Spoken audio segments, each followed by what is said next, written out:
Assalamualaikum, hapunten barea sadayana. Abdi nuju kangen ka kampung halaman kumargi kitu abdi ieu bade ngadamel lotek ala kampung halaman di Majalengka baraya.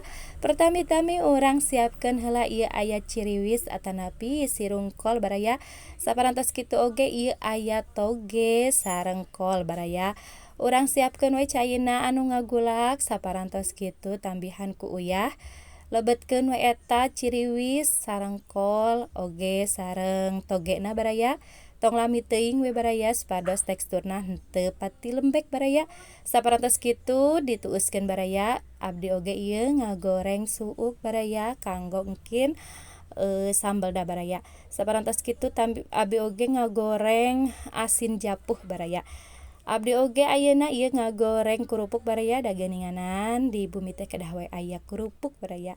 Saparantos kitu abdi oge bade ngabala-bala jagong, ieu abdi nyiapkeun jagongna ditambihan ku bawang daun anu parantos dikeuretan, saparantos kitu tambihan ku tepung tarigu, saparantos kitu oge tambihan ku bawang bodas bubuk sareng katuncar bubuk baraya.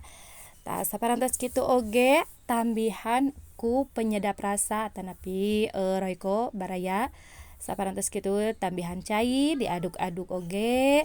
Tong hilap oge tambihan ku koneng bubuk supados aya warnaan baraya sareng ladaku baraya. Saparantos kitu urang goreng we sasendok-sasendok baraya. Nah, ayeuna urang siapkeun sambeleunana baraya aya gula beureum, cengek, uyah, tarasi, suuk goreng sareng asem baraya. Urang rendos, saparantos direndos tambihan ku cai we baraya. Tuh parantos beres baraya, sangu haneut, kerupuk sareng lotek sareng bala-bala jagong sareng asinna. Sakitu we panginten ti pribados. Wassalamualaikum warahmatullahi wabarakatuh.